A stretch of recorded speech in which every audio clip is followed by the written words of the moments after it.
ಜನಸೇವಕ ಸುದ್ದಿ ವಾಹಿನಿಯ ಸಮಸ್ತ ವೀಕ್ಷಕರಿಗೆ ಸ್ವಾಗತ. ಸುದ್ದಿ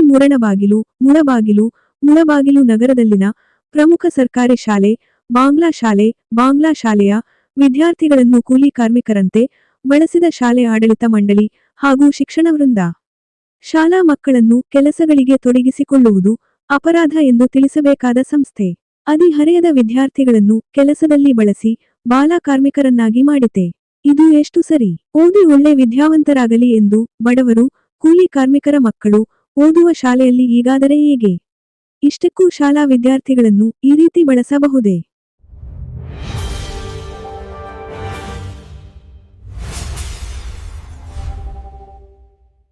ಜನಸೇವಕ ಸುದ್ದಿ ವಾಹಿನಿಯ ಸಮಸ್ತ ವೀಕ್ಷಕರಿಗೆ ಸ್ವಾಗತ. ಸುದ್ದಿ ಮುಳಬಾಗಿಲು ನಗರದಲ್ಲಿನ ಪ್ರಮುಖ ಸರ್ಕಾರಿ ಶಾಲೆ, ಬಾಂಗ್ಲಾ ಶಾಲೆಯ ವಿದ್ಯಾರ್ಥಿಗಳನ್ನು ಕೂಲಿ ಕಾರ್ಮಿಕರಂತೆ ಬಳಸಿದ ಶಾಲೆ ಆಡಳಿತ ಮಂಡಳಿ ಹಾಗೂ ಶಿಕ್ಷಣ ವೃಂದ. ಶಾಲಾ ಮಕ್ಕಳನ್ನು ಕೆಲಸಗಳಿಗೆ ತೊಡಗಿಸಿಕೊಳ್ಳುವುದು ಅಪರಾಧ ಎಂದು ತಿಳಿಸಬೇಕಾದ ಸಂಸ್ಥೆ ಹದಿಹರೆಯದ ವಿದ್ಯಾರ್ಥಿಗಳನ್ನು ಕೆಲಸದಲ್ಲಿ ಬಳಸಿ ಬಾಲ ಕಾರ್ಮಿಕರನ್ನಾಗಿ ಮಾಡಿತೆ.